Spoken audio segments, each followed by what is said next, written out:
안녕하세요. 핑크팬더 이재범입니다. 오늘 KB부동산 주간 보도자료 2021년 1월 25일자 여러분들과 함께 하겠습니다. 네, 이번 주 타이틀은 이렇습니다.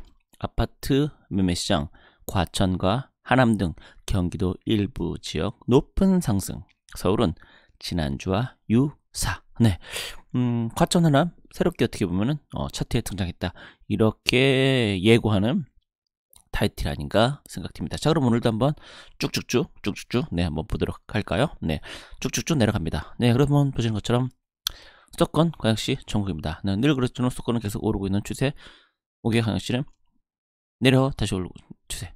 그래서 보시면 수도권은 오히려 살짝 내려가고 있고 5개 광역시는 오히려 살짝 올라가고 있는 추세. 네, 이렇게 볼 수 있겠습니다. 전국 시도별로 본다 그러면 세종, 경기, 부산, 전북, 전남 순입니다. 네, 세종 여전히, 경기 네 거의 뭐 없다. 차이는 0.6, 0.59니까요. 오히려 전북과 전남이 차트에 등장했다는 게 더 놀라운 사실입니다. 제 이 KB부동산 보고 꾸준히 시청하셨던 분들은 아실 거예요. 전북, 전남 나온 적이 없었어요. 네, 근데 이번에 이렇게 등장했다는 건 놀랍다, 이렇게 볼 수 있겠습니다. 네, 서울을 본다라고 하면은 이렇습니다. 동작, 구로, 마포, 노원, 도봉. 네, 이렇습니다. 동작 같은 경우는 지난주에 차트에 지난주에 등장하더니 1위를 여전히 갖고 있네요. 그 다음에 구로, 마포, 노원, 도봉순이라 할 수 있습니다.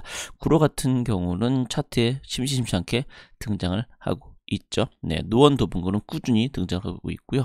마포는 뭐 등장했다가 뭐 잠깐 사라졌다 등장했다, 뭐 이런 놈이다라고 할 수 있을 듯 네 합니다.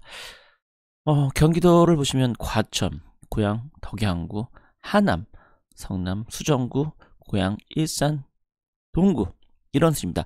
네, 우리 고양시, 일산, 동구, 덕양구 이런 애들이 계속해서 최근에 차트에서 높은 순위를 차지했었죠. 특히나 지난주에 덕양구 같은 경우는 2% 네, 이렇게 됐었는데 이번 주에도 여전히 1.5% 높은 네, 과천이 간만에 네, 차트에 등장하자마자 화려한 1위 탈환 네, 이라고 할 수 있습니다. 하남 같은 경우도 차트에서 이렇게 등장하면서 계속해서 이렇게 상위권에 머물고 있다, 이렇게 볼 수 있을 듯 합니다. 네, 그런 다음에 전국 전세 가격을 보면 전체적으로 좀 대부분 지역들이 하락 추세다라고 할 수 있겠습니다. 물론 이제 계속해서 상승을 이제 0% 이상이니까 인건 맞지만 이 0.4에서 지금 꾸준히 계속해서 내려가고 있는 추세다, 이렇게 보셔야 될 듯 네 합니다. 그러니까 점점 안전화되고 있다. 그러니까 한때 좀 임대차 뭐 3법, 2법 뭐 이렇게 때문에 급등했던 전세 가격이 지금 서서히, 그러니까 아무래도 그런 거는 지금이 이제 소강 상태라서 그런 것도 없지 않아 있지 않을까라는 생각도 약간 네 들고요. 설 직전에가 좀 소강 상태이긴 하거든요. 그래서 좀 더 지켜볼 필요는 있지 않나, 네 이렇게 볼 수 있겠습니다.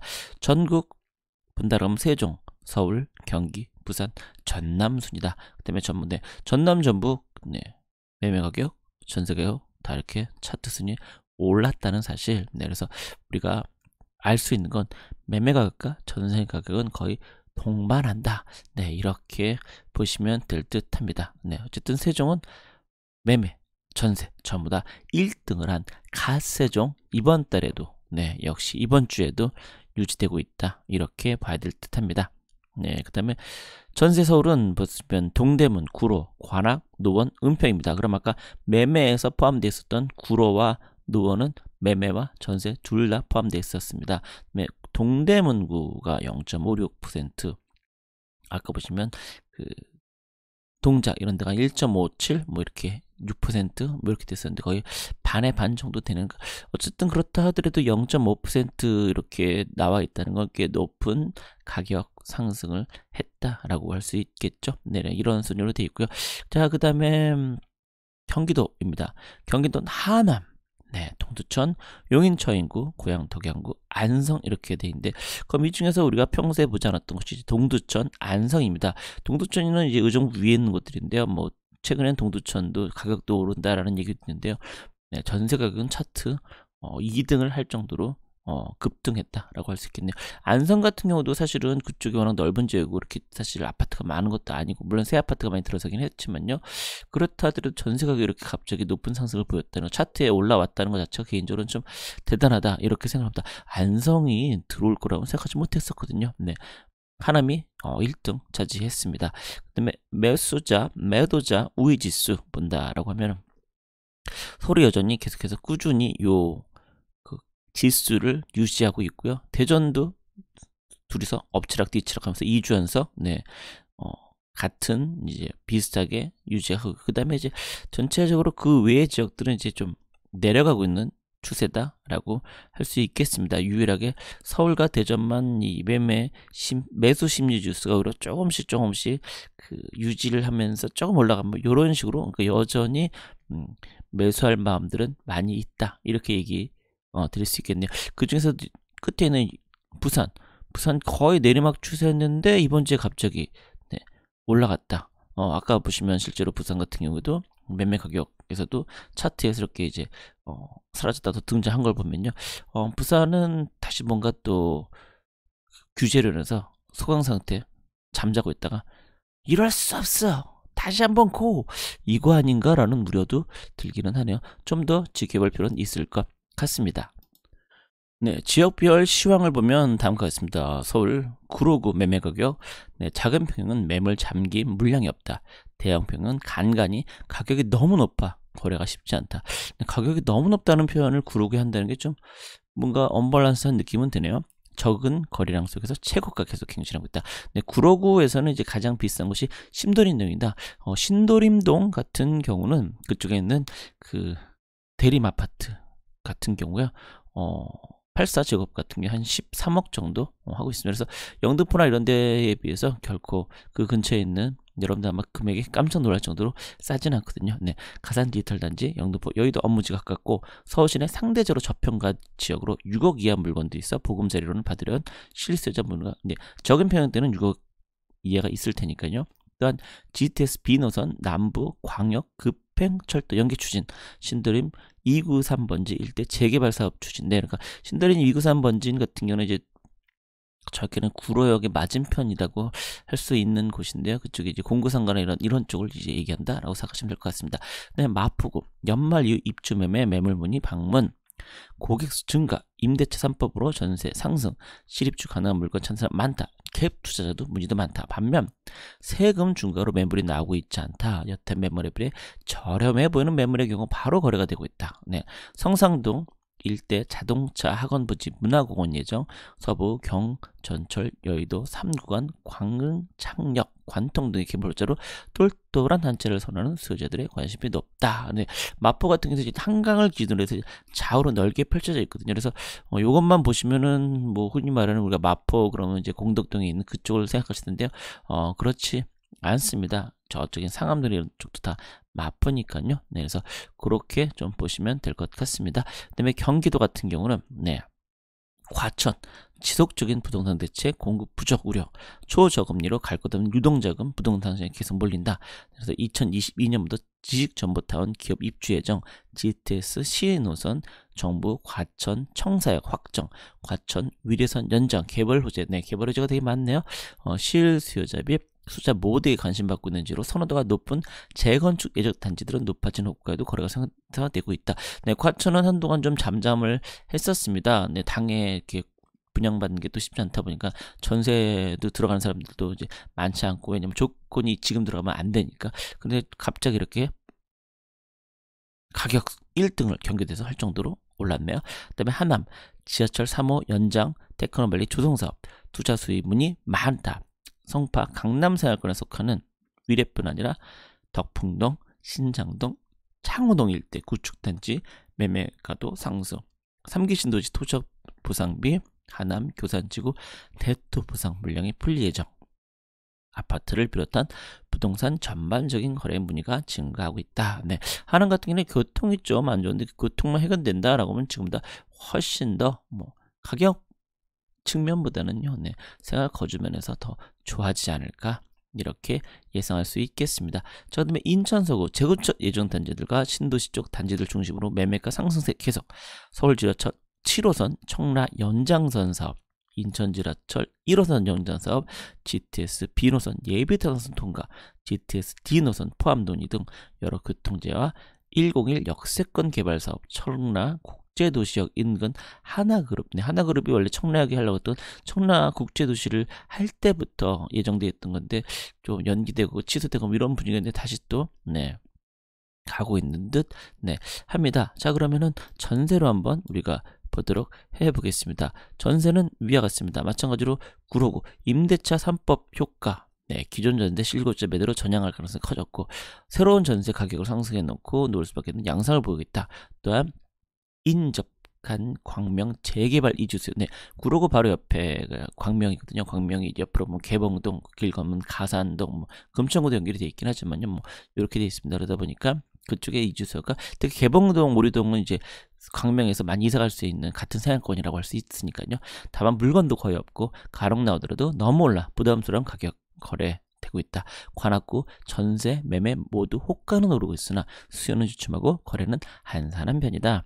여의도 강남권 출퇴근, 경기 출퇴근, 수요, 봉천 412빛, 신림 뉴타운 3구역, 재개발 이주수역, 전세 수요층 두톤 대비해 임대인들 반전세 또는 월세선으로 전세 물건은 항상 귀하다. 관악 같은 경우는 강남 접근성도 워낙 좋은 곳이니까요. 하남 3기 신도시 청약 희망자들이 이주수요로 지속 증가, 기존 임차인들의 보증금 측이 때문에 전세 임대차 계약 갱신 이뤄짐에 따라 공급이 부족한 상황이다. 중소형 단지가 밀집된 덕풍동, 신장동 중심으로 전세가가 꾸준히 상승하기 때문에 중소형 단지들은 이제 워낙 이제 또 선호 젊은 특히 하남 그쪽은 또 젊은 신도시이다 보니까 젊은 사람들이 많이 거주하는 편이니까 그런 것도 있다라고 볼 수 있겠습니다. 그다음에 동두천 임대차 보호법 시행이 재계약이 늘면서 기본 10% 이상 상향된 가격으로 물건이 나와 거래되고 있다. 양주, 남양주 등 다른 경기 북부 지역과 달리 매매가가 주춤한 지역으로 높은 가격에도 불구하고 전세를 유지하려는 수요층이 많다. 높은 가격이라는 표현은 무슨 말인지 모르겠네요. 동두천이 높은 가격은 아닌 곳인데요. 그다음에 연수구 GTS B노선 예비 타당성 조사가 통과. 교통환경 개선 기대감 높다. 임대차 3법 시행, 전세가 올리려는 사회적 분위기를 위해서 가격이 오르고 있다. 이건 연수구만 해당되는 건 아니니까요. 특히 수요자들의 선호도가 높은 신축 단지들이 밀집된 송도. 송도는 워낙 신축 단지들이 많고 지금도 짓고 있죠. 전세가가 강세를 보이고 있어. 그 외 노후 단지들이 밀집해 있는 지역들의 전세가는 큰 움직임 없이 보합세를 유지 중에 있다. 이렇게 보시면 될 듯 합니다.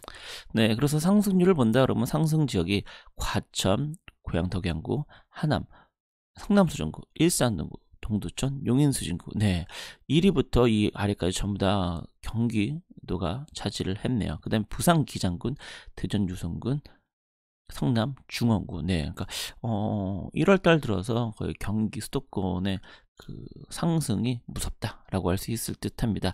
자, 그러면 전년 말 대비로는 보면 일산 등구 6.61. 한 달 만에 6%가 올랐으니까요. 대단한 거죠. 아직 1월이 안 지났잖아요. 그러니까 놀랍다라고 할 수 있을 듯합니다. 그래서 전체적으로 이것도 보시면 전부 다 다 수도권이다라고 볼 수 있겠습니다. 금주 하락률은 전주, 덕진구, 서산. 덕진구가 금주 하락률에서 매매 가격으로는 처음 나왔네요. 그러네요. 전년 말 대비 하락을 본다라고 하면은 목포. 목포는 꾸준합니다. 자, 그럼 우리가 한번 전세로 한번 볼까요? 전세는 다음과 같습니다. 보시면 하남, 동두천, 용인 저인구, 고양 덕양구, 울산 북구, 부산 남구, 동대문구, 안성, 구로구, 관악구 순이다라고 할 수 있겠습니다. 그러면 전체적으로 그 위에는 대부분 경기도고요. 밑에는 서울이고 중앙에는 이제 그 불경 이렇게 얘기를 드릴 수 있겠네요. 전년 말 대비로 보면 세종. 이번 주 금지는 없었는데 전년 말 대비 한 달 기준으로 보면 세종이 전세 가격 상승률 1등이다 라고 할 수 있겠습니다. 그 외의 지역을 보면 전부 다 보이시죠? 다 수도권이라는 거. 그러니까 수도권이 지금 매매, 전세 다 가격이 가고 있다. 이렇게 보시면 되겠습니다. 금전 확률 과천, 익산. 전세는 그렇다는 거 보시면 될 것 같습니다. 네, 이번 주는 전세로 한번 보도록 하겠습니다. 네, 전세를 봐도 서울 전부 다 색깔이 진합니다. 뭐 최근 들어서 그나마 좀 색깔이 옅어졌다라고 할 수는 있네요. 네, 그렇다 하더라도 전부 다 색깔이 전체적으로 짙다는 거, 주황색으로 짙다는 거, 다 그렇던 최근 들어서 그래도 좀 이제 진한 색깔은 좀 사라졌다. 이렇게 공통적으로 볼 수 있겠습니다. 부산 같은 경우는 이렇습니다. 네, 전체적으로 얼핏 네 이렇게 여기까지 쭉 보면 어떻습니까 느낌이. 네, 전체로 이렇게 색깔이 진하진 않구나. 오히려 좀 0% 네 약간 거기서 왔다 갔다 하는 정도구나. 그 중에서도 좀 요 해운대구가 전세가 가장, 그다음에 강서구가 그다음에 네, 이렇게 좀 눈에 띄고 그 위의 지역들은 전세가 그렇게까지 많이 상승하는 것 같진 않다. 이렇게 볼 수 있겠습니다. 그다음에 자, 대구입니다. 대구는 여기서부터 이제 여기까지 요렇게, 아이고야, 네, 볼 수 있는데요. 네가 마음대로 왜 맨 위로 올라가? 라고 얘기를 해야 되겠네요. 네, 어쨌든 보시면 전체적으로 이렇게 쭉 내려가면 네, 보시는 것처럼 네, 이렇게 나와 있는데 달서구가 그동안 계속해서, 우리가 보면 대구는 수성구만 생각을 이제 모르시는 분들 입장에서, 근데 달서구가 이렇게 계속해서 전세도 상황이 좋았다 이렇게 볼 수 있겠습니다. 그러니까 대구는 전체적으로 현재는 좀 안정화되었다라고 해야 될 것 같네요. 자, 그 다음에 인천입니다. 인천은 이제 여기서부터 여기까지인데요. 보시면 전체적으로 인천은 거의 대부분 이때 이제 작년 가을에 좀 반짝하고 나서는 좀 유지되고 있다. 다만 연수구만 꾸준히 좋다. 연수가 워낙 이제 신축 아파트가 많다 보니까 없지 않아 그런 게 있고, 그 다음에 이제 서구로 볼 수 있겠죠. 근데 서구 같은 경우도 그 교통편이 좀 많이 아쉽죠. 연수구도 뭐 그렇긴 해도 그래도 연수구는 이제 워낙 그 교통편이 이런저런 게 있는데 서구는 좀 아쉽거든요. 제가 볼 때는. 네, 물론 이제 7호선이 이제 뚫리면 괜찮을 것 같기는 합니다만, 네, 그런 것들이 좀 보시면 될 것 같고요. 그 다음에 광주. 광주는 여기서부터 네, 여기까지인데요. 이 광산구, 남구를 제외하면 전부 다 전세는 안정적이다라고 할 수 있을 듯합니다. 그 다음에 네, 대전은 여기서부터 네, 여기까지인데요. 전부 다 색깔이 진한 식으로 세우로 갔다가 서구가 제일 먼저 좀 안정화되어 있고요. 유성구가 꾸준히 현재 가격 상승을 좀 유지하고 있다. 이렇게 보시면 될 것 같네요. 자, 그 다음에 울산은 여기서부터 네, 여기까지라고 하면은 보시는 것처럼 네, 북구가 최근에 가장 네, 뜨겁다라고 할 수 있겠네요. 네, 그 다음에는 다 보합이고, 울주군 같은 경우는 왔다 갔다 하는데 군이니까 넘어간다고 하면 울산에서는 이제 북구가 가장 전세 가격이 뜨겁다라고 할 수 있겠네요. 그 다음에 이제 수도권 전체로 보면요, 뭐 세종이야 뭐 워낙 얘네들은 언제 색깔이 어느 하얗게 되려나 네 라는 생각이 들 정도네요. 그거를 제하면은 보시는 것처럼 전부 다 색깔이 진합니다. 진하면서 최근에도 그 진한 정도 약간 좀 덜한 정도이지 하얀색까지는 가지는 않았죠. 그다음에 안양은 만원구 동안구는 좀 그러니까 평촌이나 이런 쪽이요. 네, 현재 좀 안정화돼 있다라는 걸로 현재 나오고 있네요. 그 외에는 이제 평택, 뭐 안산, 뭐 이런 거. 안산 같은 경우도 뭐 가격 현재 안정화돼 있고요. 그다음에 과천은 오히려 마이너스까지 왔다가 이번 지난번에 한번 반짝하더니 다시 또 마이너스로 현재 되고 있는데, 근데 뭐 남양주, 용인 뭐 이런데 전부 다 색깔이 네 약간 들쭉날쭉은 하지만 그래도 진한 편입니다. 다만 이제 이번 주 들어서 0% 좀 하얀색으로 진입된 곳이 좀 많다니까 좀 안정화되고 있는 게 아닌가라는 생각이 좀 들긴 합니다. 네, 강원도는 전체적으로 네, 다 그냥 안정적이다. 청주 보시면 네, 뭐 잠깐 요때 반짝한 거 위에는 그런 대로 네, 흥덕구만 좀 꾸준히 했었는데 이거마저도 최근에는 좀 괜찮다 이렇게 볼 수 있겠네요. 그 다음에 네, 충주, 제천 뭐 넘어가고요. 충남 같은 경우는 천안 보시면 네, 전체적으로 동남구는 이렇게까지 색깔이 진해졌다가도 마이너스까지 나오고 약간 좀 널뛰기를 한다라고 볼 수 있을 듯합니다. 전체로 뭐 특별하게 문제될 건 없을 것 같고요. 그런 다음에 전북 네, 전체적으로 그렇게까지 뭐 이런 지역은 없는 것 같고요. 경북에서 포항이 한때 반짝하고 몇 주 근 한 달, 두 달 정도 했었다가 지금은 서서히 좀 안정화 추세가 되고 있는 것 같습니다. 그 다음에 끝으로 경남에서는 이제 늘 이제 마포 통합정원인 이곳이요. 마산 아프구, 부산 해운구, 성산구, 의창구, 진해구까지 보시면 색깔이 좀 많이 진해졌다가 지금은 다시 그러니까 전체적으로 수도권, 서울 수도권 이외의 곳들은 그 전세 가격이나 매매 가격이 좀 안정 추세를 가고 있는 게 아닌가 이렇게 생각이 듭니다. 참 오늘도 여러분들 긴 시간 시청해 주셔서 너무너무 감사합니다. 그럼 다음에 또 뵙도록 할게요. 고맙습니다.